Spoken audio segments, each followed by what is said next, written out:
Welcome to a broadcast of the recent Lorain County Commissioners' General Meeting. Unless otherwise announced, meetings are held Wednesday morning at 9:30 at the Administration Building, 226 Middle Avenue, 4th floor, downtown Elyria. These are public meetings and you are invited to attend. Agendas are posted prior to the meeting at www.loraincounty.us. Click on Departments to see the Commissioners page, then click on View Agenda. Good morning. Can you please stand for the Pledge of Allegiance?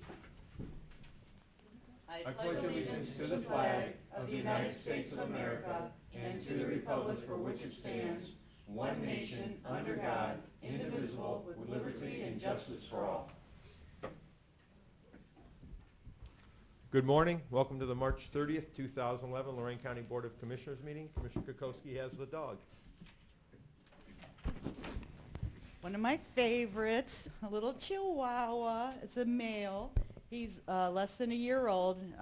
Dog warden says he doesn't do well on a leash, so carrying him like a little baby. You can get a big purse and carry him around however you like. I actually just watched, I think it's called Hollywood Chihuahua, Part 1 and Part 2 over the weekend, and it was really cute. And you see him shaking, but it's not because they're scared. They're just so full of, what is it? They're just so full of energy, and just that's why they shake, because they're just so happy, and they're so cute and lovable, and Chihuahuas make great pets, not like in the old days. We had one when I was growing up that I couldn't even touch. If you want to come down to our dog kennel and adopt this little guy out, you can come and get him on Saturday at 3 o'clock. So come on down, and if not, you can check out our website to see the big dogs that we have available. So thank you.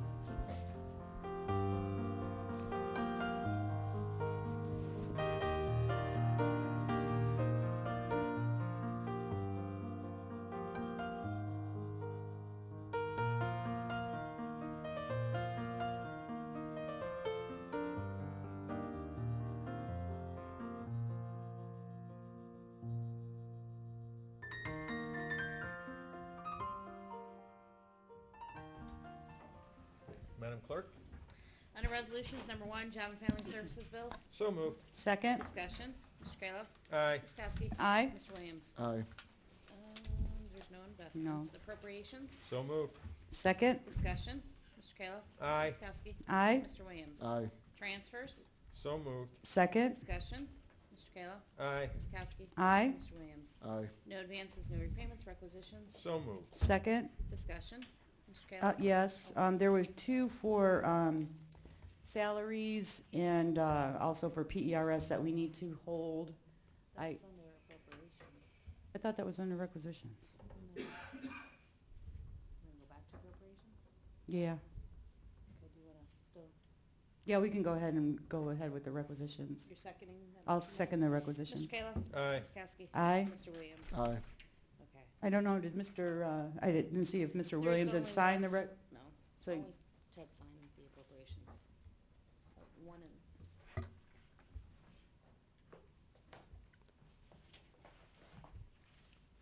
so it just doesn't go through because there was not enough signatures anyway, so we can just go ahead and continue then? yes. Okay. Travel, So moved. Second. discussion. Mr. Kayla. Aye. Ms. Kowski. Aye. Mr. Williams. Aye. Bills, So moved. Second. discussion. Mr. Kayla. Aye. Ms. Kowski.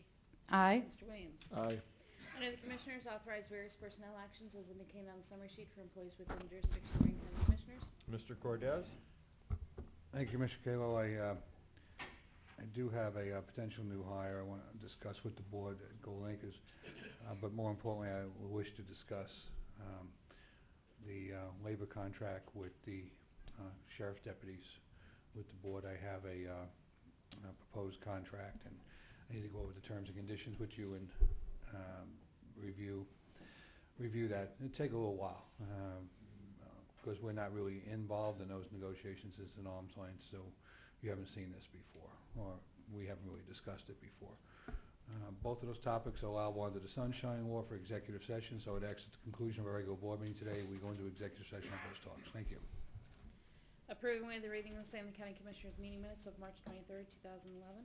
So moved. Second. Discussion. Mr. Kayla. Aye. Ms. Kowski. Aye. Mr. Williams. Aye. Approve annual county general fund appropriation for fiscal year 2011. So moved. Second? Discussion. Yeah. I think we've talked about this, found out that the judges of court ordered us that they will not take any of the cuts that the rest of the county departments are going to be forced to make. In speaking with our budget department, looks like without the judges, it's going to be about a $650,000 savings, or a cut. And if you look at that between this year and next year, we're about 1.3 million, which is kind of close to where I think we need to be. So it would be my recommendation to do a 5% cut across the board to all departments, and I also would be willing to look at whatever we need to look at in order to force the judges to come on board with us as well, because it's not fair to the rest of the county and the constituents of Lorain County. And if the judges don't make cuts, like Dennis Will said last week or the week before that, it's impossible for him to do his job if the courts are running and his department is cut. So that would be my comments on the matter. Ted or Mr. Williams? Yeah, actually, you said 1.3 million. I just want to go through the numbers real quick to make sure I'm understanding. Appropriations around 49.9 million. The certificate estimate resources is about $250,000 under 42 million. And with the carryover for next year, we're looking at a deficit of 4.6 to have a balanced budget. That's before the governor's bill and everything else, which is roughly about 9% reduction, a little over 9%. I would like to possibly take a look at going a little higher than the 5% on there to all departments, excluding to the Sheriff's Department, because what we talked with the 911. And also with Kent Cardney, I want to actually thank you for sending an email regarding the tax map with your employee there and giving us an understanding of that, and reduce that number to 3% so that they can function properly. Yeah, I had that on my list of things to do, is to compliment. Ken Carney was actually the only elected official that came forward and gave us a suggestion and talked about furlough days and things like that he could do in his department. We got no solutions or recommendations from any other departments on how to help during this fiscal time. And the one other one that I would like to do is I think with the commissioners, we could probably go with a 10% cut to actually show leadership to the other offices. And with the clerk of courts, I think we should actually hit him with a 15% cut. Wow. And so We do have the issue, I know Mr. Nabokowski had promised to give the commissioners about $200,000 or $250,000 towards our general fund at the end of this year, if I'm not mistaken. Do we have that figure? Do we know offhand what that amount was? It was $250,000 what he gave back last year, and then he carried over around I believe $600,000. So, and that's from title fees and everything else. If we did the 10% cut on him, it was $113,000. If you're suggesting we could go even higher and cut him at $330,000, and take out the $200,000 plus the additional amount. My turn for comments, maybe? Mm-hmm. Okay. Yeah. Jump right in, Ted. Thanks. As we put this together, and I presented the 3, 5, 7, 10, and you guys still haven't decided if that's for the last 3 quarters of the year. I haven't heard, or is that the entire 2011 budget? I did meet with the county auditor, spoke to my money, met with him yesterday after we did the Board of Revision hearing on the Crushers Stadium. And he said it's going to take a week, 10 days, because I had asked, as I have said in the past 2 weeks, to look at an 18-month budget, still waiting for the final budget from the governor where the cuts are going to be. And granted, the cuts between your $4.9 million and $1.3 million, I'm still figuring we're still going to be $3 or $3.5 million short when it all balances out.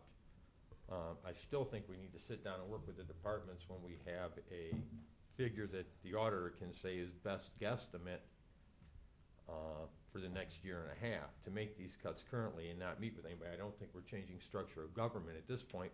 We're just slashing, and no offense, I know you're upset with the judges and nobody's happy with that in the least.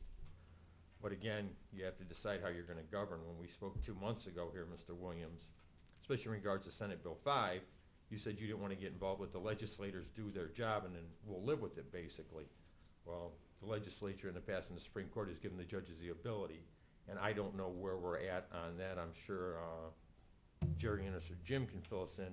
What is the ruling on what we can do with the judges? Because I know you said something just now, Commissioner Kokoski, and I've read your comments in the paper, Tom, that you want to have some type of recourse on the judge's order. Well, the recourse is pretty simple what they're doing. They're basically saying that a judge is going to view another judge's budget. So the likelihood of us winning is non-existent. I understand that. Okay, all right. And we're going to go through, and if we do it, we're going to spend probably a few $100,000 in order to fight them. Correct. So, yeah, with what the judges did, I think is distasteful. I think it's wrong. And again, I'll say it, I think it was a slap in the face to the taxpayers of this county. The judges I'm referring to are the 6 judges in the Common Pleas. I think they went over the top on this. They know what they have there. We can go through, we can bring up different things. What we really need is and I hope the newspapers will report this, is we need the voters and the taxpayers to actually contact these judges and let them know that they're not above the county. They are an elected official. They report to the taxpayers. And with what they're doing, they're just saying that they don't care. Now, because of them saying that, we have to go through and we have to make a cut. You know, one thing I don't like doing is I don't like hesitating, knowing that we have a deficit coming up. Even without the governors, we know we have a deficit. So to just say that we're going to sit back and wait, I think is poor leadership. And no disrespect on that. I believe we do have to make the cut on there. I'm looking at a 10% cut. I believe that's what's needed to balance the budget. Lori's at 5% right now. Maybe we can work it out. I was originally at the 3% until I found out that the judges were going to, slam the door in our face on this. So that's why I've come up to the 5%. I would be willing to do as you said and cut the commissioner's budget by 10% to show that leadership. I know we've showed leadership in the past with other things, with the 8-hour workday, with the 10% for health care, and we've shown leadership, but nobody ever follows our lead on things. So, I mean, that's a matter of time before we see if they'll do that. And I heard what Mr. Kalo said, and that he wants to sit down with the departments, but when you've got the big gorillas in the room with the biggest budgets in the county saying they're not willing to sit down with you, then we don't have a choice to sit down with them. They're not willing to sit down. It's the little guys like, the coroner who has a $400,000 budget, or the Dan Talarek who has a $400,000 budget. Even if you cut them 10%, that's $4,000. It's not going to do what needs to be done. We need the big guys to sit down with us and deal with this all together, and they're not willing, to play nice in the sandbox with us, unfortunately, and realize the shape that the county's in and that we all need to stick together on this. I know that a couple years back that they did a study with the jail, and part of the problem with the jail was the slowdown in the courts. And I'd like actually to bring that study back out and see exactly what that consultant found in the court system that slowed the process down, and maybe we'll get to the bottom of a lot of things just with that report. Well, I think what it comes down to is we do need the elected officials, and especially the Common Pleas Court judges, to come over here and sit with us and talk to us about what they can do to reduce costs. I mean, you have 6 judges who are basically saying that they cannot save a dime for the county, that they actually need more money. I mean, again, residents of Lorain County, please contact them and let them know your thoughts on it. We're going to have to cut the budget in order to get it balanced. It's not even with the governor's bill. When that gets signed, we'll find out how much more money we're going to have to cut. But right now, you're hearing us, I'll go with the middle, I'll go with Ted's figure of $3.5 million for the deficit. I see as being higher. But I think what we need to do is we do need to make a cut today just to get this going. And then we do need to meet with the elected officials and have a public hearing and talk about ways to actually reduce costs and for them to come up with ways to actually cover their costs, which may include hiring, raising fees at the, in the courts. I know that will have to be done by the section of the state code, so. I would be willing to just go for the next quarter and not for the rest of the year to see how things go. One of the things, you know, our sales tax is on the uptick at the moment, and hopefully that trend will continue. You know, maybe we'll see some additional savings in other areas that we're not anticipating. You know, we always seem to find, like at the end of last year, Mark Stewart came in with $800,000 of unclaimed funds that we didn't anticipate. What? Pardon? The U-Trust. The U-Trust, yeah. So, I mean, every once in a while we get a windfall of money that's never been anticipated. So I think we have to do this little by little. We don't want to, you know, start laying people off and affect their livelihoods unnecessarily. So I don't want to, you know, go for the big, huge cut. But I think we need to start somewhere and start small. And if we need to cut bigger down the road, then we'll be forced to make those cuts. But I don't think, I mean, even Dennis Will said, you know, if you're going to do something, don't wait, because I need to plan for the future. So I think we need to do something today, and I don't want it to be drastic. We may need the 10%, but I think we should compromise at the 5%. All right, so you're proposing a 5% cut for all departments, Except for the excluding sheriff. And 10% for us. and 3% for the tax map, or for Ken Carney on that. Is that correct? Yeah, I'd be willing to go 3% for Ken Carney. Okay.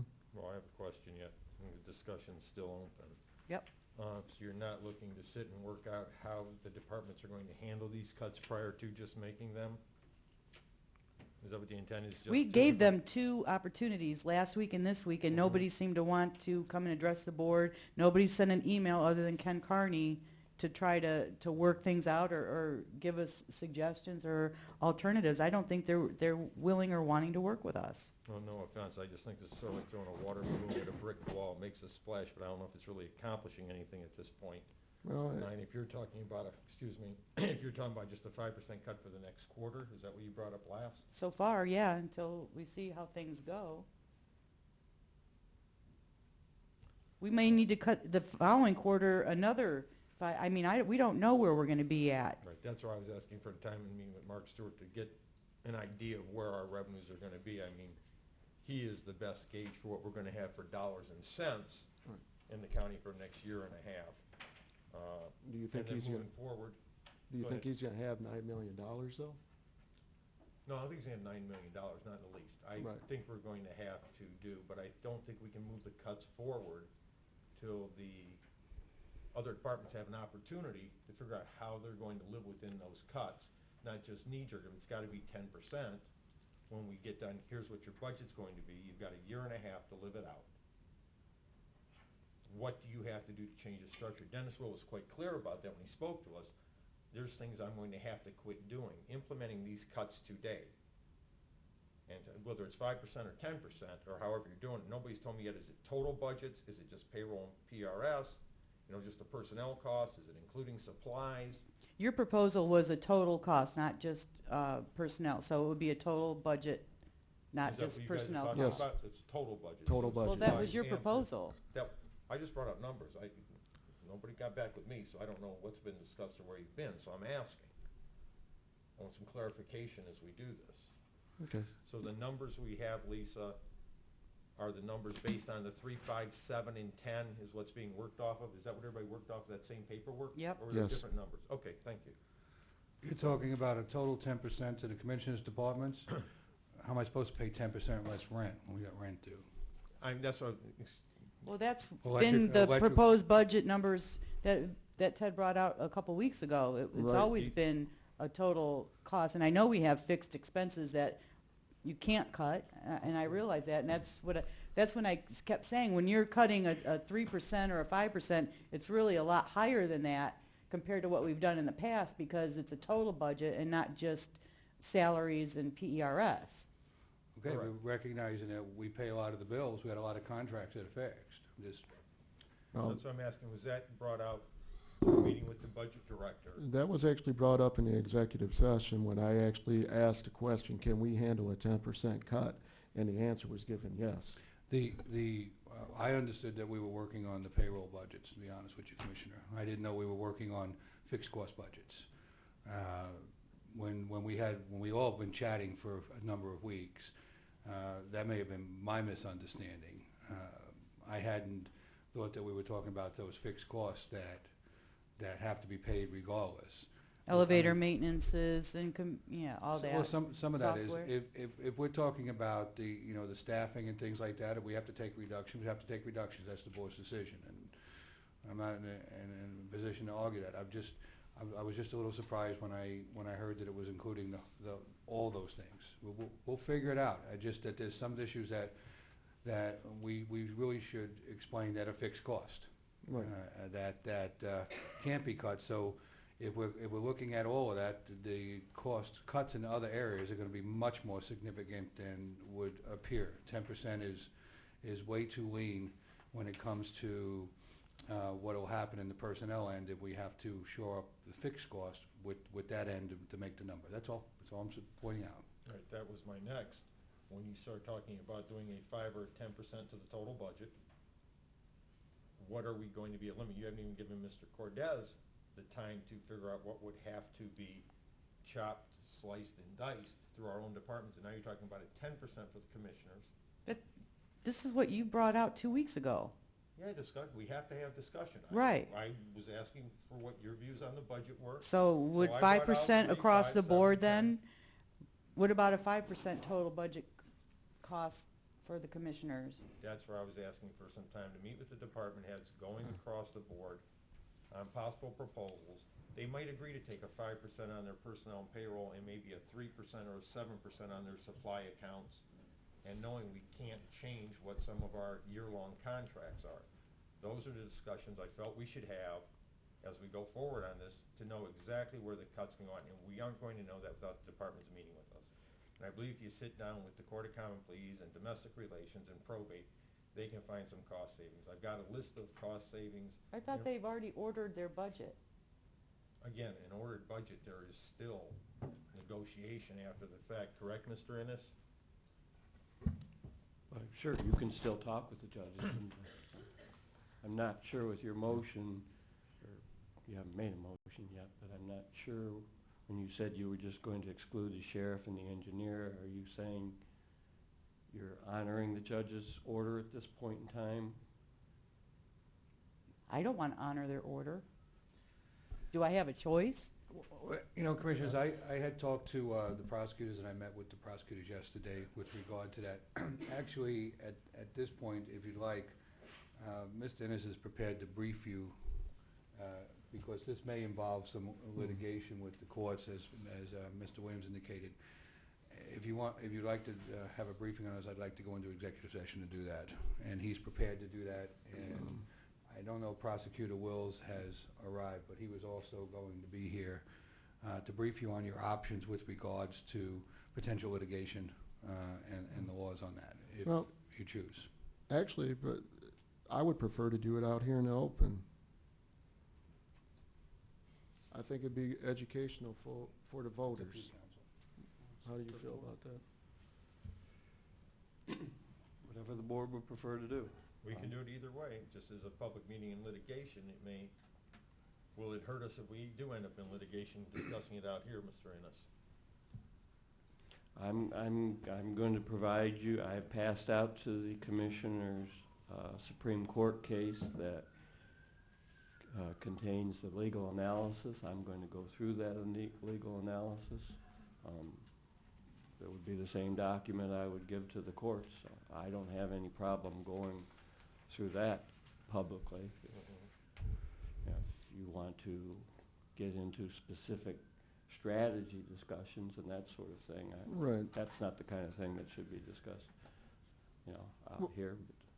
Well, just give us a summary of basically what the option is. What does the law Okay. say? Well, what we've spent the last week or so reviewing probably 20 or so court decisions, most of them from the Supreme Court and Attorney General opinions. We have selected one from 2009 that we think summarizes it in a very, in the most concise and understandable fashion. And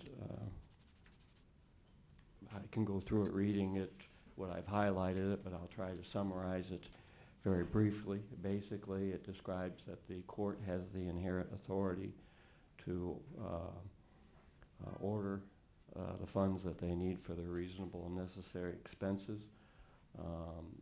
If the commissioners are then obligated to appropriate that unless they can demonstrate an abuse of discretion, showing that that request is unreasonable and unnecessary. There's a specific process. The decision emphasizes that the courts are supposed to cooperate with the commissioners, and there's a process that you go through.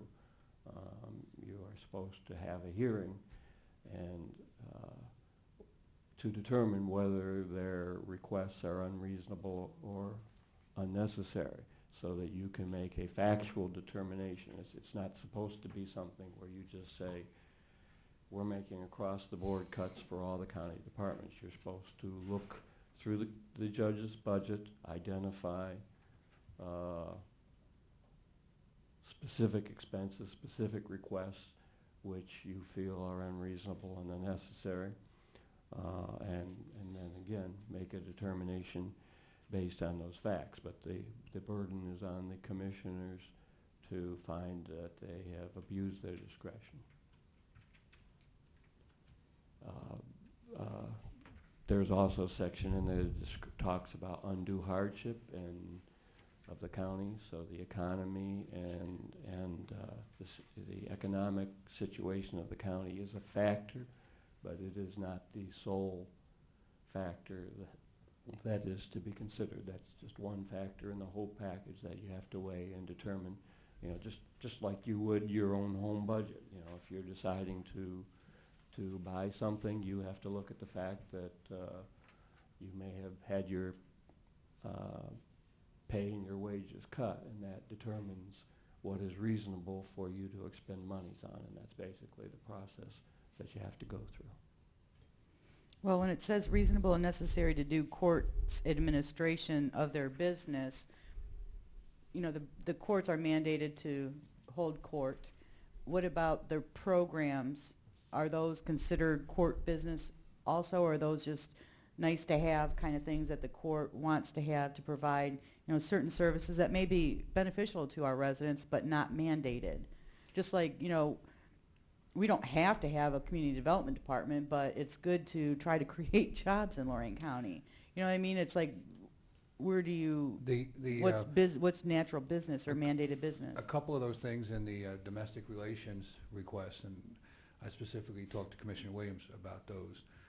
When I went through the code, and I in fact spoke to Jerry a couple nights on a few things,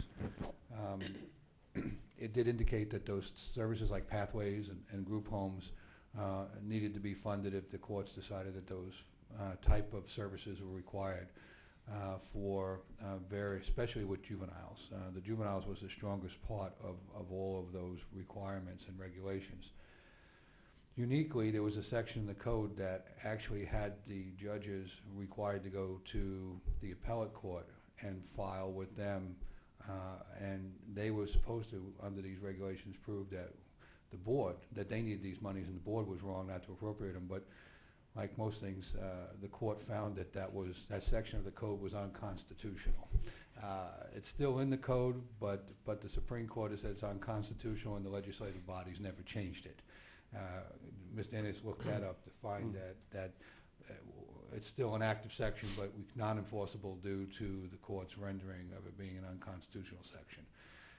We couldn't find anything in their request, not that may be through deeper probing of expenditures that would indicate any area that we could challenge at this point without an in-depth review of line by line, expense by expense. We did look. So we have to pass our annual budget by March 31st. I'm still asking the board to appropriate the final budget and with numbers from Mark Stewart to move forward to work with the departments on exactly what the cuts can be.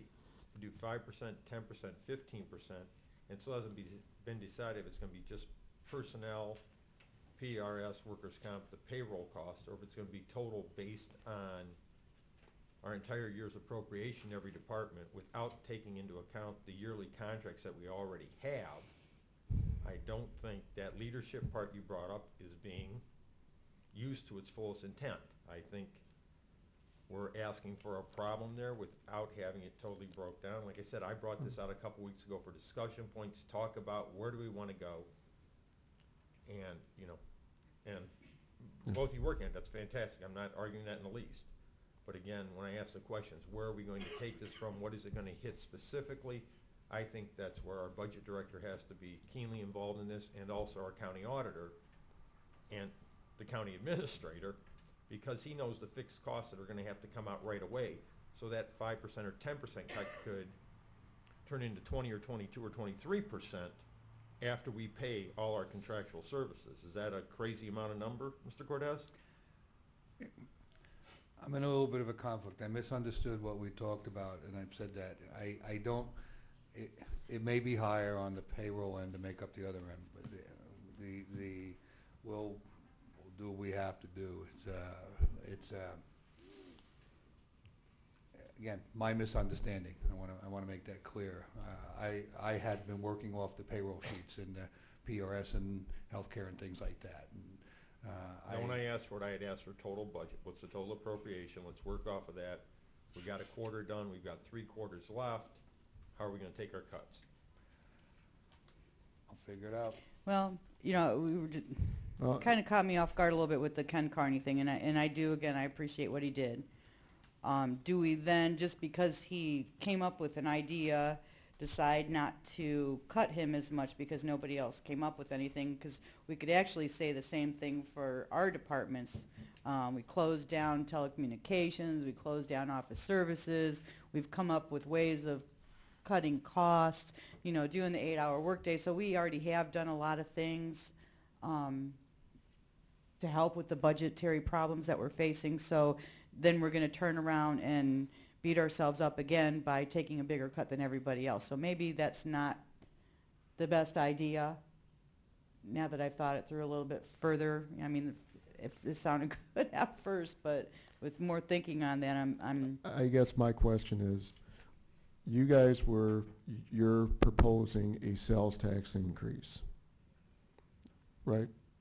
You were in favor of a sales tax increase. In December, you were pushing for emergency sales tax increase. No, we held hearings for that, but the board said they weren't going to put one on. It would have to go on for a vote of the public. We would not be imposing. But your feeling is that we need a sales tax increase. I feel we need more revenue, correct. Okay. However that may be, whether it's through the fee structure as you brought up.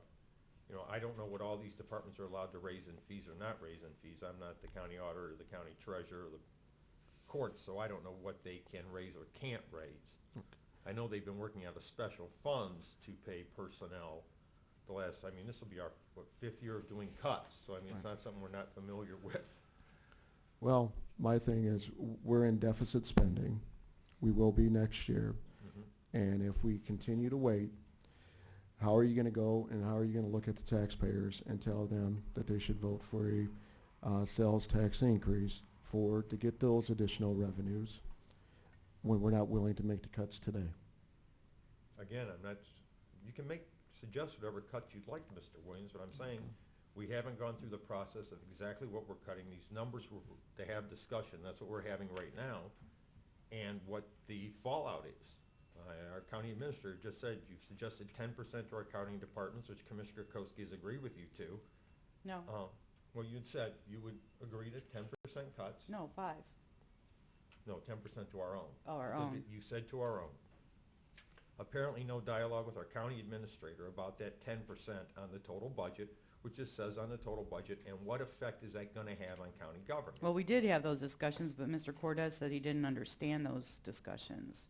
Those were brought up. We did talk about it. If- And he said we could handle the Yes, 10%. I did say that, and if we stay out of the fixed line items, I believe we can absorb that. I'm worried about some of the contracts that we pay for, and again, I want to take responsibility. There was a lot of dialogue. We've all been having independent dialogue, and there's more sheets out here than I've ever seen on budget numbers and what's going on. If it doesn't include a lot of the fixed cost areas, I believe we can achieve that result. We don't do a huge amount of discretionary spending. We do some. But I stand by that statement. If we're looking across the board and all the salary counts, PRS, healthcare benefits, and so forth, and we have to make do with 10% less, we will make do with 10% less and figure it out. So I think Mr. Cortez is saying that if you're going to make a decision to do the cuts, that you should either give him time to figure out what would be based the total budget numbers, or if you're just gonna do it payroll, the personnel cost. Well, see, we have some expenses that we pay for the whole county. Right. Correct. Right, and you highlighted just one quick one was elevator maintenance contract, but we have server maintenance contracts. We pay the Right. electric bills, we pay the gas bills. Those don't go away. Mhm. None of those things go away, and they Right. don't usually decrease very much, if ever. So I was assuming that we understood that those were fixed costs, that while we may be able to tune them up a little bit, that weren't going to produce a lot of savings. We just can't pay 10% less on the electric. And that was my argument when Mr. Cortez, or not, Mr. Kalo brought these budget cuts forward as the whole entire budget. I said a 5% cut's really like a 7 or 8% cut. You know, it's a lot deeper than what it's showing. So, It's a lot deeper to personnel. right. Right, correct. Because there's some cuts, I mean, there's salary, or not salaries, but supplies that they can cut, and, there's certain things that they could probably take away.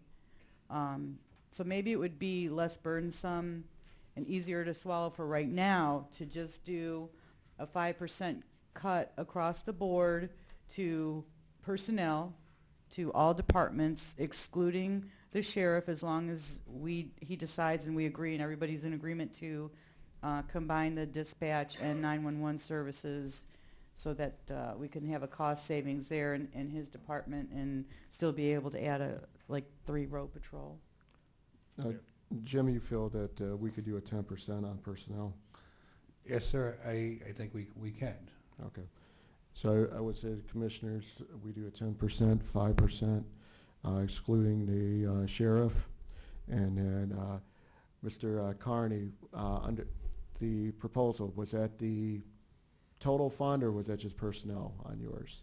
Well, Mr. Carney's already done, he gave up his tax map office a year or so ago to help save some money, and that was about a $208,000 savings already. Okay. So, I mean, he's already stepped up and done what he can Well, do. I was Like we shut down office services and telecommunications and done things. He's also stepped up to the plate and has done his fair share of making some serious cost savings for our budgetary problems.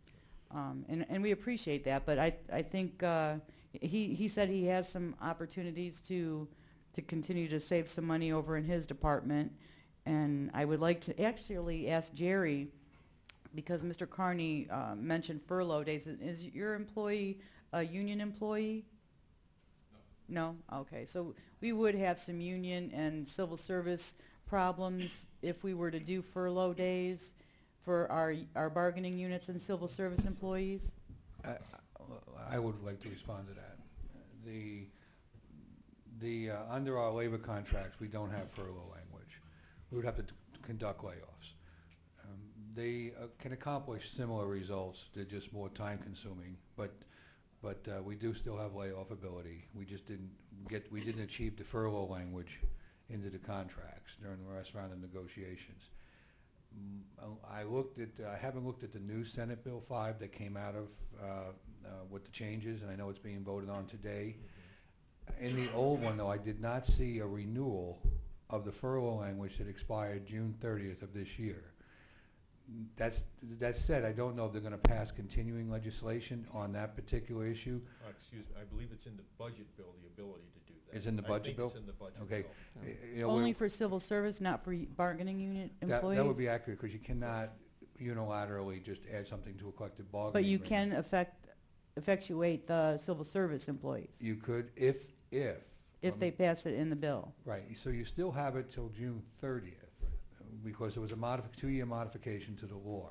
If it doesn't survive, if it's in the budget bill, and I haven't read the whole budget bill, I have read the whole Senate Bill 5, but not the newer version that just came out. Came out of the House last night. Right. Yeah. I started to, and but the changes don't look so huge. They're just minor changes to it.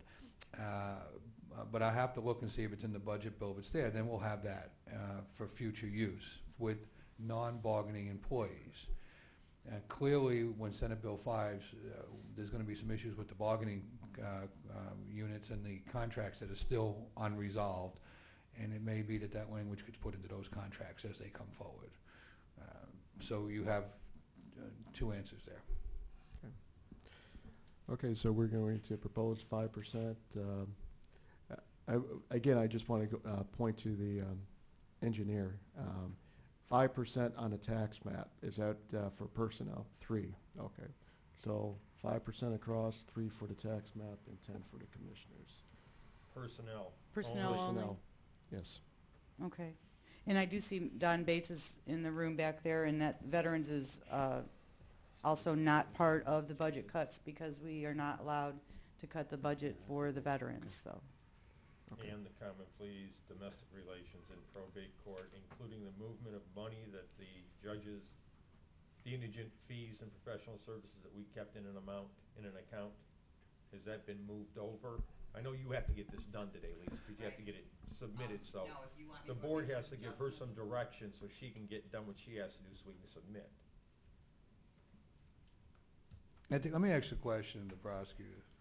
At the end of the day, who's responsible for paying the indigent defense? Is it the courts or is it the commissioners? Who does the burden fall upon? Well, it comes from the courts, but again, But who has the burden of paying the bill? well, it eventually falls to the commissioner. Then how can the court order us to give them that money if the bill is ours to pay? Well, as long as it's going to be paid. Once again, We've never not paid it, so I don't understand why they need the money up front, sit in their budget. Well, I don't know the financial process of how that has been done in the past, whether you have transferred the funds to the well, I'm not necessarily judges and they pay it, or I'm not necessarily talking about the process per se. I'm talking about the ultimate liability to pay the bill. I think it tasks the county to do that, not the courts. And Yeah, I see what you're saying. The mechanism that's in place has nothing to do with who's ultimately responsible for paying the bill. Whatever mechanism we put in place, that's simply an in-house process. But I think at the end of the day, under the regulations, the county is responsible for paying for the indigent defense, not the courts. Well, if I can chime in there, though, because I did call Judge Zaleski after the orders came out, and we spoke about that, and I asked what was the reason for that. He says, well, to make sure those fees got paid through the end of the year in case there were other budget cuts made and the money wasn't there to do it. And they said it was under their power to move that money. Even though they didn't take an increase in their budget, they took the money that we were appropriating to pay those bills. That was his reasoning behind the $630-some-odd thousand. But without being argumentative, because I don't like to argue with the bosses in I a healthy understand. No, I'm just position. saying, I did But- make a but- phone but they- call after we got but the order. they didn't order me to transfer money to pay the electric bill. yeah. Technically speaking, I think that's our obligation, and if we didn't pay those bills, I think that, people would have recourse on the board for not paying their bills. I'm not sure that that's something that fits the definition. that they want to cast a big net over. I think the regulation provides that the county will pay for these things. Just to, everybody's cutting hairs on technicalities these days. I'm just wondering to what extent that could go, and that's why I was asking the prosecutor, who's ultimately responsible for that. And I put you on the spot. I know you don't have the answer right now, Jerry. Right. I mean, I want to look to see how those bills have been paid. Lisa, we were talking about this earlier. How much money did they actually have set aside for the courts? It wasn't 600,000, was it? 450,000 we have set aside for indigent attorney fees. So they're actually going above that amount. They're looking at. You have to come up, Lisa. Hal will start yelling. Sorry, but you have a really cute jacket on today, so you might want to show it off.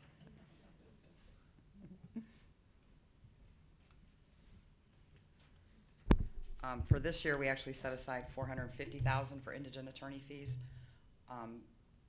and we gave them an additional 60,000 for professional services. If they request that money is also in one of our professional services accounts that last year I ended up paying when they went through their 60,000 in their own account. Well, that's for interpreters or legal expert witnesses and things like that. How much did we actually spend last year between professional services to the courts and indigent attorney fees? You know the number It was roughly? the 635,000 that they're requesting over and above. Okay. Yes. That's what But he a total of explained. over $1 million. Isn't it usually over $1 million? Right. We put a little over $600,000 in the Common Pleas Court budget for Right. indigent attorney fees. And then we have a supplemental budget. Correct. That fills The the gap. void afterwards, Yes. exactly. And when they request it, we transfer the money right over them. We've There are some we've times never to stopped the clarify- transfer of the money. No, but to clarify, there's also times that, domestic relations also pays indigent attorney fees, and sometimes that money is not particularly for common pleas. Normally, they get the bulk of it, but domestic relations also pays indigent attorney fees as well. So sometimes a little bit of those funds do go over to domestic court. I'm sorry, Commissioner, we also need to point out that the state has capped reimbursement on those fees, I believe at 35%. Yes. Correct. Which is supposed to be 50%. And they're actually working it down another percent, Jim, when I was at the CCAO a couple weeks ago, a 1% towards the new technology that they're talking of trying to do statewide through all the Court of Common Pleas and updating, so everybody's tied into the same database apparently. That was when I'll be in Columbus Tuesday for a committee I serve on that has to do with justice and the courts and everything else, so there'll be more discussion on that and what's coming through the Actually, budget. yeah, I was just trying to point out the cost shifting that was going on by the state. Right. I actually am somewhat grateful they're at 35% because they've been as low as 24% before. Last year was 38% actually. It was our best year ever since I've been here. I remember being 23, 24, 25, 26. And They remember were on the upswing. a couple of years ago, I wanted you to send them a bill for a few $1 million they owed us and the difference. Yes, I did. I remember Right, saying that. and we're not talking about, we're talking $4, $5, $6 million that we have not been reimbursed on their promise to pay 50% of those fees. Mr. Will, I see you in the back of the office. Any comments based on what's being discussed up here? Okay, thank you. Any more discussion? Do we need a motion? Yeah, motion to do a personnel cut for the county commissioners of 10%, 3% for the tax map, and 5% for remaining departments. Well, Excuse me, let me stop sorry. that. I don't want you to do it. That's fine, go ahead. You have to state, you said tax map. We are cutting the sheriffs in jail then, or we No. are cutting No, sheriffs in jail? We are not cutting sheriff in jail. Thank you, Okay, Ted. because you had spoke about the sheriff's department. Nobody That's mentioned what I in was jail, just- so I was, some clarification. That's only if we have the agreement with Sheriff's Committee for the dispatch. Is there a time and date on that, we have Well, I that would hope that we agreement would done? have that, how much time do you think we need to get that together? I have prepared action steps. I've been waiting on the budget numbers, and I thought the sheriff was coming back to us with numbers after we I do spoke actually with him. have some numbers, but I called Captain Kavanaugh for some clarification on those numbers yesterday, and I haven't received a call back from him yet, so I'm still waiting for that, so. I believe that we could probably be up and running what I call a mirror operation at the comm center within probably 5 or 6 months, because we have to put some equipment in and some stations. I think they call them positions at 911. And also, while we're doing just the sheriff at this point, I want to do a full review of the facility to make sure it's capable of growing with the county and with additional responsibilities for the county into the future. That doesn't stop us from doing things with the deputies right now, but we want to look at the future potential of everything we do for the next 25 years.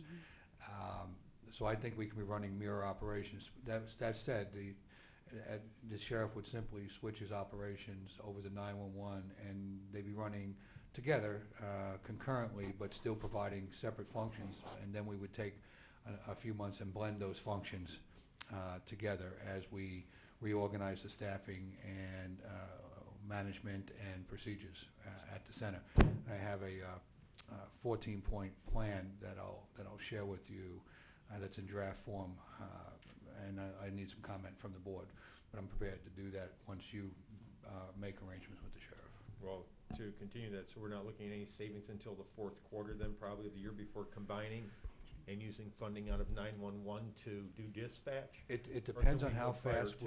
it depends on how fast we can bring the equipment necessary to do the dispatching and get it established in the comm center. Some of that's probably going to have to be bid. I left a lot of lead time in there because you know how these bids take. Sure. It's the burden of the regulations that is weighing us down. If we didn't have to do bidding, because I know some of the equipment's going to be above the thresholds, we could do it much quicker. But any bid process usually takes from 4 to 10 weeks to go through all the requirements and then award the bid and then actually get the work underway. Those things I really can't accelerate, but we're going to run as many concurrent processes as we can to have that occur. What I'd like to see happen is one day dispatching's happening at the Sheriff's Department, and the next day we flip a switch and the dispatching's happening from 911. But let me make it clear that those will be parallel operations at the 911 center until we meld them more completely together. That'll give us the ability to start moving towards a regional approach to dispatching. We already have a lot of the fire in a regional approach, and we'll start with the dispatching. It's a pretty bold move by the Sheriff's Department, and it's necessary at this time, and the commissioners to come together to do this. But the equipment has to be purchased and installed and set up to do that. And we have to do alignment of the existing 911 equipment with some of the dispatching needs. It's a good time to be doing this because we have some wireless fee money from the state, and we were going to do some equipment upgrades, and we're also looking at a new tower. So there's a lot of reasons to do this right now that make even more sense than it would have made previously as we move forward. And then clearly there'll have to be an evaluation of the staff. We have 2 different unions, we have 2 different employers, we have 2 different, all of those things got to come together, and there's going to be lots of union negotiations, and clearly there's going to be some loss of personnel when we finally get to where we want to be, and I'm hoping that all of that can be accomplished in less than a year for the full package. Maybe quicker, but I don't want to give you a short time frame and then not meet that expectation. But our goal will be to make a realistic approach to it and then exceed that. So we're ready when you're ready. Well, these tough times are calling for us to be creative and cooperative and work together to get through these tough times and hope there's better times ahead. So, but all these will be in place and will continue to save money in the county, and that's, I believe, what the residents of Lorain County are looking for. So we're doing what we can. The other issue is that we've also discussed putting the backup PSAP, and for those that don't know, I'm using lingo, Right. the backup 911 at the Sheriff's Department in the space that was formerly utilized by dispatching. That may save us some money because some of the console equipment there and the towers antennas and facilities hopefully can align themselves with the backup 911. Currently, the backup 911 is at Golden Acres in what we used to call the old schoolhouse. It's a pretty sturdy building in the back of the facility. It's been there for about a decade. That said, clearly it's already been out there that Golden Acres is one of those facilities that potentially may be looked at with regard to whether we should be in that line of business or not.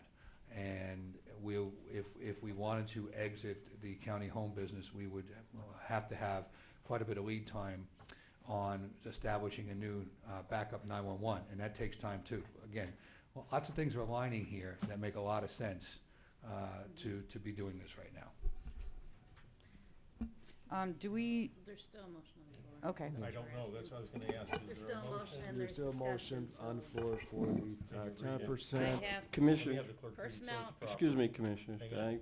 I mean, what you have to do is pass an appropriation measure, not just a motion to reduce. So, you know, what you have to do is say, and I assume you have some document with some numbers that are the proposed budgets for all the departments. So what you have to do is pass a resolution saying, these are the appropriations, and if I understand you, then you're going to cut 5%. So then you should move. I move to appropriate these numbers minus so much for. We don't have those specific dollar amounts Well, I got because I have the dollar amounts for the personal, You don't need to. for personnel. yeah, personal service. Excuse me, you don't need to. You can make the motion accordingly. You'll make the final appropriation for year 2011. You'll make the final appropriation for 2011. The county commissioner's taking a 10% cut, tax map a 3% cut, sheriff's department and jail a 0% cut, just the personnel cost. And you would approve from there on, correct, Jerry? And you're excluding the courts also? Yeah. But excluding the courts also. in the same motion, do we have, if we want to dispute their legal right to force us to give them their full budget, does that need to be part of this resolution? Or would that be a separate Are you resolution? passing a quarterly budget? Yes.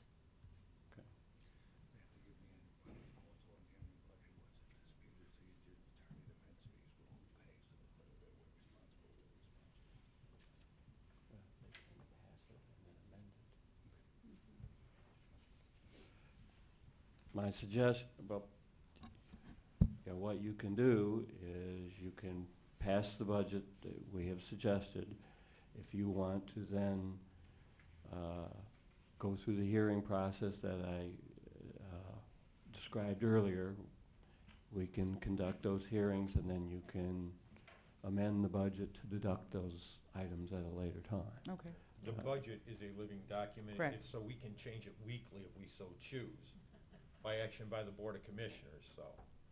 But I think what we need for Lisa and for the state to have our budget done is we need a final appropriation, and then we will distribute the money quarterly based on whatever motion is on the floor, proper and legal, based on our county prosecutor. Correct, Jerry? That's the way you can do it. Okay, we still have a motion on the floor. Right, Do go ahead you and, want to withdraw that motion and start all over again? yeah. You have to throw your second. I withdraw my second. Okay. Actually, she didn't second it all Oh, she yet. didn't? No, there was Okay. just been discussion, Oh, so, wow. yeah, We normally get a second before discussion. I know. I just can't let you go, so. Let's try it again.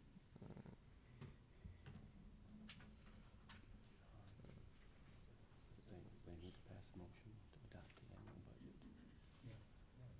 annual budget. Okay. What you need to do is you need to pass a motion to adopt the annual budget, and this is the quarterly allocation that you're going to provide to the departments. And those numbers are, and Commissioner Williams has written them down, what you guys have agreed to. So would you, if you would read that into the motion. But Okay. you have some document that has the numbers.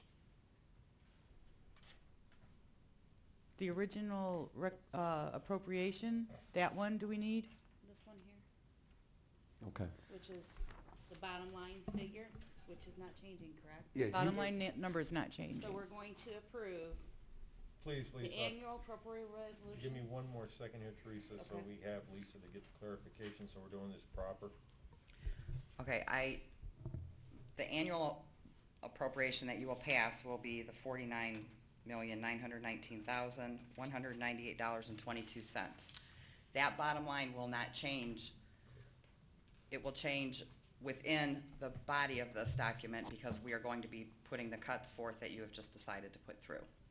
So what we will need is a resolution to put through the second quarter with the cuts, but I need a little bit of time to work up those actual numbers. And actually, you don't need the actual numbers. You can use the document you got, and in the resolution, it'll say that that number is reduced by 10%. That number is reduced by 5%. And that'll take care of that. And then what we'll do later on is when you and I do the manual paperwork, we'll move those appropriations, and that'll have to come back to the board anyway to be signed. Okay. Okay? So once again, it'll come to you for final signature as we appropriate or de-appropriate money to those accounts. So you want to pass it as is, these funds going into these accounts, and then we'll make the cuts? Immediately denote the cuts to those line items, and I think Okay. that'll be sufficient. And while recognizing that you're not cutting the courts due to the court order. Okay. Okay? I think that all has to be within the motion, correct? Right. And, well, do we have to have the court hearings in the No, motion? No? that'll be No. separate. That'd be separate, think. okay. All right, so before I go on record, I'm a little slow, guys, so. Well, it's your first time, doing a Um, budget, so go ahead. Right, resolution to reduce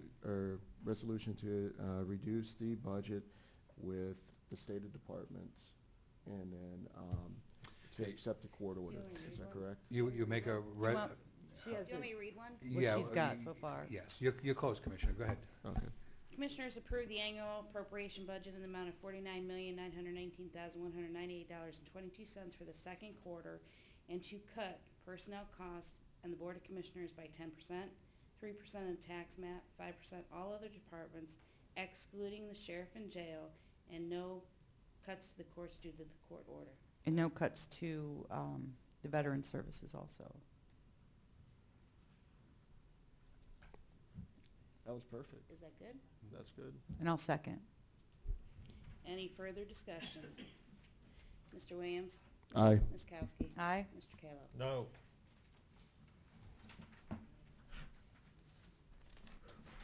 That was long. That was good debate.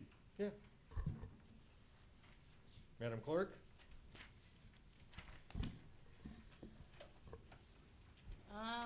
Express the conditional intention of the County of Lorain, Ohio to issue its self-supporting conduit housing revenue bonds for the benefit of the new Marshall Plaza Associates LLC in the amount presently estimated not to exceed $3.5 million, authorize the execution of agreement relating thereto and to related matters.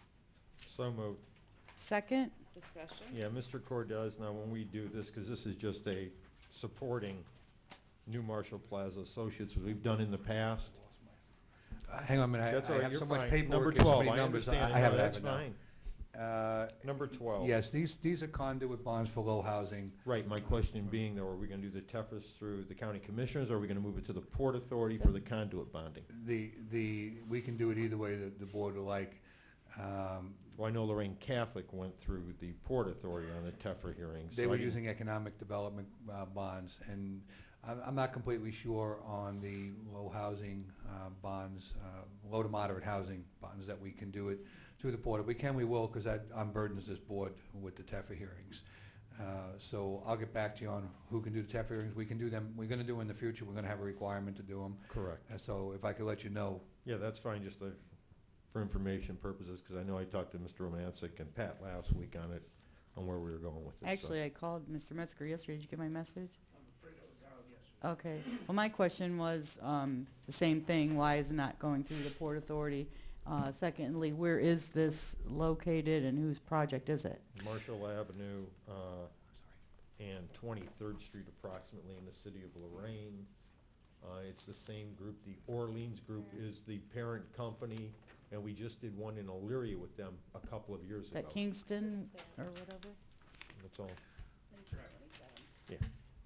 It's the Orleans Group. They own a lot of multiple properties, and we did it 2 years ago with the Right. Illyria. The company specializes in low to moderate Right. income housing, and these are the type of conduit bonds to ensure that there is an adequate stock of housing for the low to moderate income population. Is this interior work only, or is it interior and exterior? Do you know? It's a combination of both. Combination? We have the facility, but, Yeah, Pat, come on up. Didn't mean to catch you off guard with it, but no, I'm not. No, I tried to get this answer yesterday. Good morning. Right, so it'll be, we have a full cost sheet on how the renovations are gonna go, the whole pro forma for the project. But because the building is, the type of building it is, I think the exterior renovations are gonna be minimal. The interior renovations are really where the meat is on this project. thank you. Sure. Any discussion? Commissioner, they haven't done any real renovation at this property for about 30 years. It's a big complex.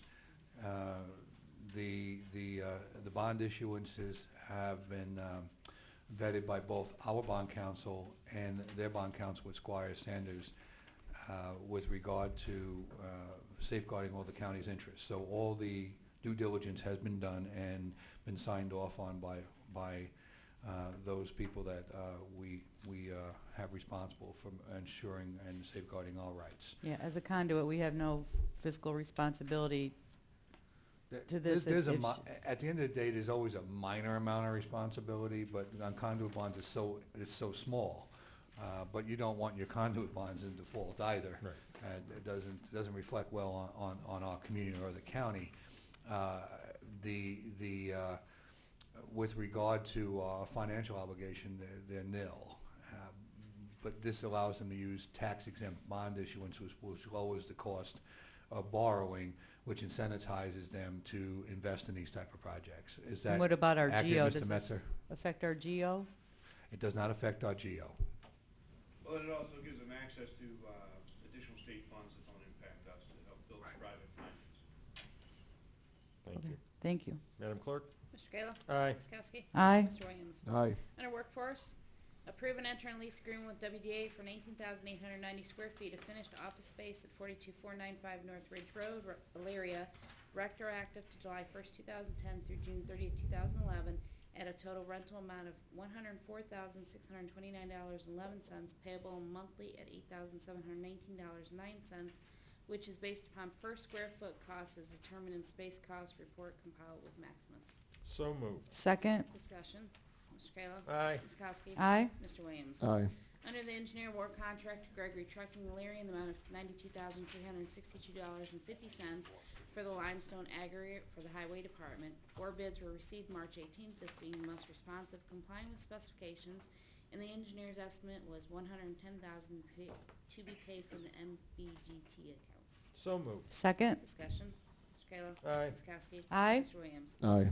Under the sheriff, approve and enter an earmark amendment number 3 for the inmate meals of the jail due to an increase. So moved. Second. Discussion. Mr. Kayla? Aye. Ms. Kowski? Aye. Mr. Williams? Aye. Mr. Cortez, County Administrator? Thank you, Madam Clerk. I think I've had more than enough to say this morning. I yield to the county prosecutor. I yield. Mr. Innes? And the county prosecutor has no further business for the commissioners this morning. Commissioners report. First of all, we want to send our prayers out to Dan Talarek. His father passed away on Monday. Couple of things. I attended a Goodwill board meeting Monday, I'm sorry. And they are going to be on TV. It's Planet Green, and it's talking about recycling clothing. So if you want to go out on the town, you can get a very inexpensive outfit from Goodwill, and I know that because I do that all the time. Shari actually won an award Thursday night, and it says Special Recognition Award presented to Shari Pena, Lorain County Commissioner's Office, for going above and beyond for Goodwill of Lorain County. I'll put this up here. And That was basically, she was out and was in discussions with some of their board members and talking about the need and how we might collaborate on the Goodwill buses, the Good Wheels buses. So, and that's kind of how the ball got rolling, and that's why we partnered with Goodwill, and we have a great relationship with them as far as helping those that wouldn't be able to get around to doctor's appointments and things like that, and also to jobs. So thank you to Sherry. They're very appreciative of that. And looks like Karen Davis might have received this award. It's the Golden Hammer Award. The Lorain County Commissioners for their exceptional interior and exterior improvements to the Lorain County Transportation and Community Center for Main Street, Elyria.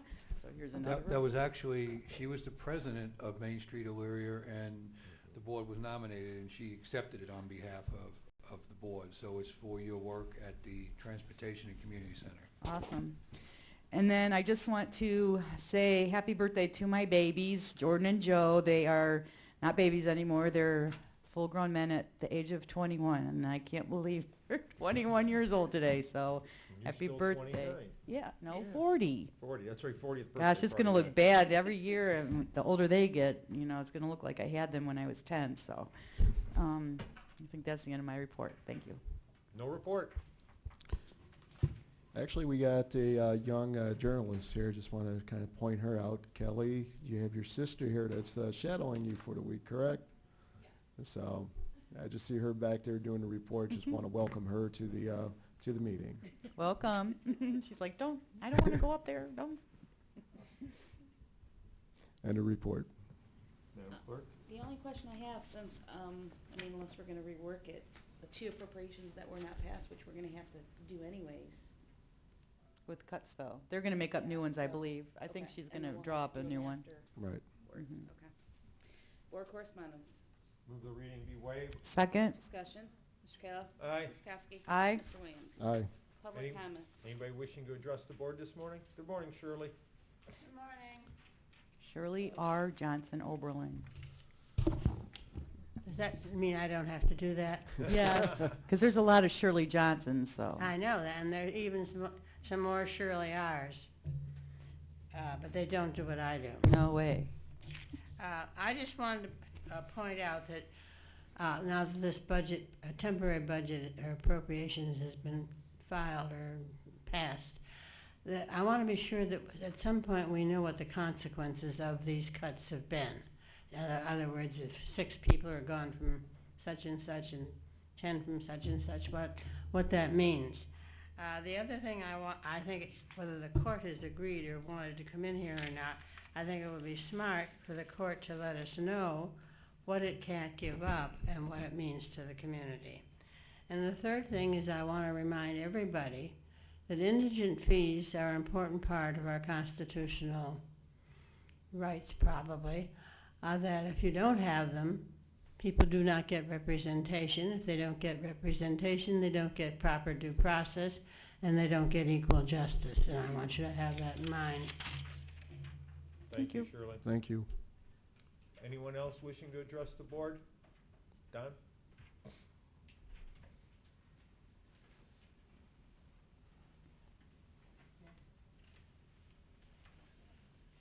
Good morning, Commissioners. Good morning. Just want to say, again, Donald Bates, Executive Director, Lorain County Veterans Services. You might want to Wanted- pull that microphone up towards you. There you go. Want to just make everyone aware of something that has been in a project for a year now up at St. Joe's Hospital, the old 5th floor. Back a year ago, we started a project to get a grant to open up a transitional center. The grant was approved. There were some issues about St. Joe's 5th floor, but we got this resolved. We are moving forward.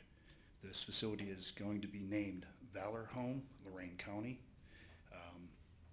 and hopefully will be opened up mid-summer to early fall. It is 65% funded by the VA and 35% funded by general public, veterans organizations, donations, things of that nature. But I just want to let you know, hey, we're moving forward, and we got the 5th floor of St. Joe's Hospital. Don, is that a division of the Freedom House? Excuse me? Is that a division of the Freedom House or Yes, subsidiary? actually what's Okay, gonna I happen- spoke with those a year ago, and Mr. Roby had sent me all the information on the letter of intent. Correct. Which we actually used at the state to help get the forgiveness of the loans done. Correct. When we were down there. So it is that group, but they're not Freedom House. They're We're changing the whole entire name. Freedom House will be changed to Valor Home also, Portage County. How many beds you got? Beds? 30. There'll be 30 beds. Year round? Yes. Yes. And hopefully, this is going to be a very good project. They're eligible for a 2-year stay there, and it's a countywide that's going to be helping us. It's really needed. Yes. It's absolutely It's a needed. great program. You ought to It read is. up. It is transition. It's still considered It's a transitional housing yes, facility. It's not a homeless shelter. Correct. It's transitional. I mean, so there's not that stigma of being Correct. a homeless. Transitional housing for our veterans. Yes, and they have to be actively working to help themselves. Well, I think, Don, maybe if you brought back that program where the gentleman running, Mike, was his name Mike out of Portage? Matt Slater. Matt Slater, if you brought him up maybe to give a presentation on what Correct. they do out in Portage and then what they're going to do here in the city of Lorain over the next 6 months, so you can prep for it and get some good press out of it. Yes. I mean, it's a heck of a program. Yes, it is. So, All right, that's all. I just wanted to brief you on that, what's going on. Thank you. 30 beds, that's good. 30 beds. And money. helps with the is that- shortfall at South Shore Center. Yeah. They don't have to be disabled, right? They just had to be indigent? Honorable discharge? That's the only qualification. And the first phase is for males only. First phase is for males only, Right, and then we're going to be putting in another grant for female grants. and then they're going to put in another grant for female grant, because he'll yell at me if you're not up at the microphone. Thank you, appreciate it.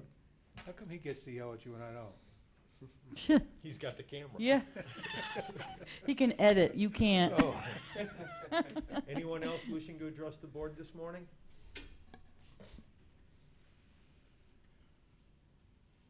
Good morning and welcome back. I'm glad you came Good morning, back. Commissioners. I just wanted to update you. Oh, you had on- to say your name and address. John for the- Cardell, Thank and you. 144 Beachdale Drive, Avon Lake, Ohio. Thank you. Okay.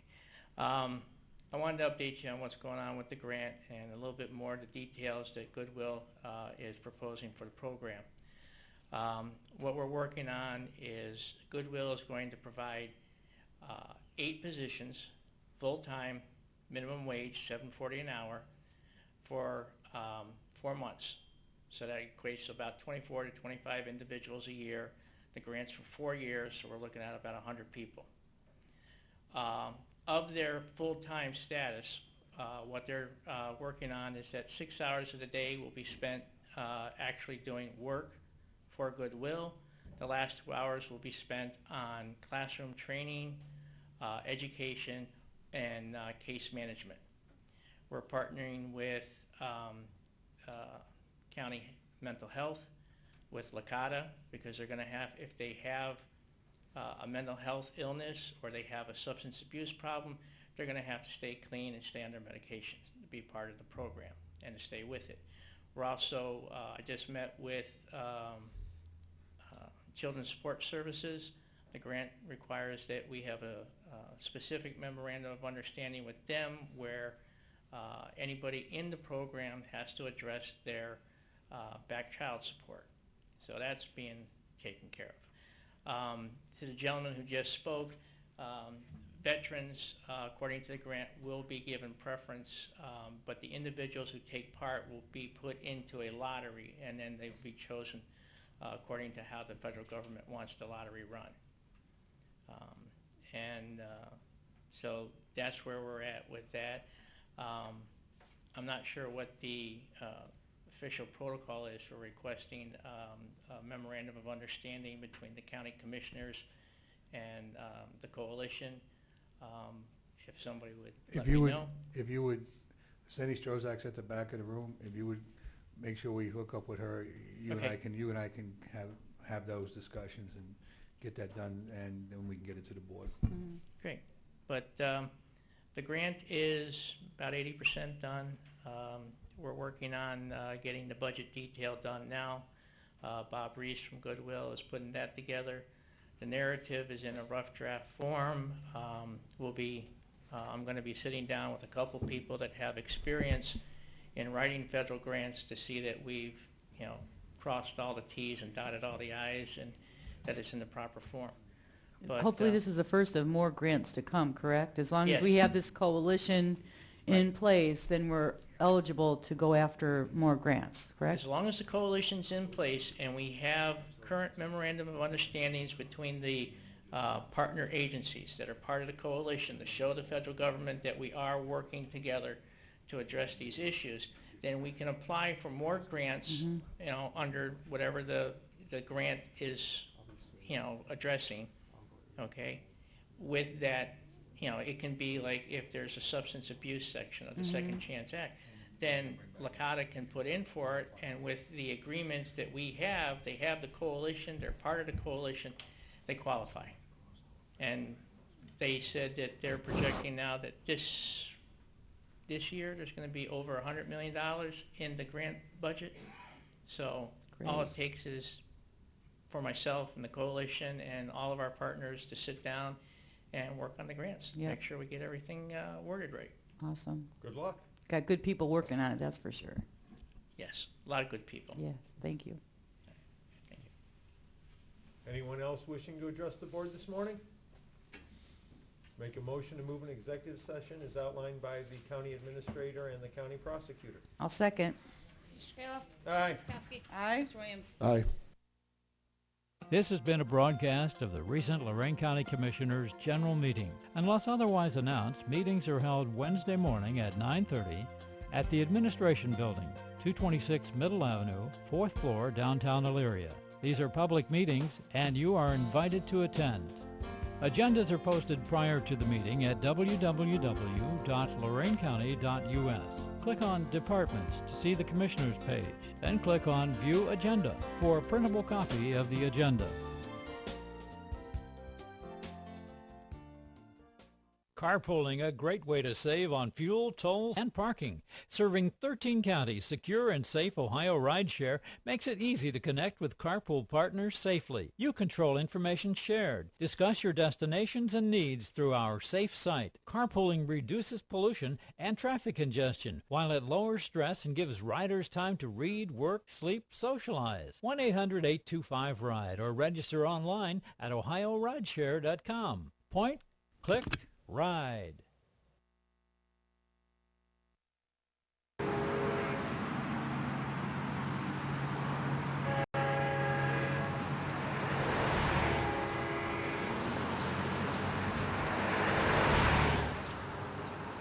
Pedestrian injuries represent the second largest number in motor-related deaths.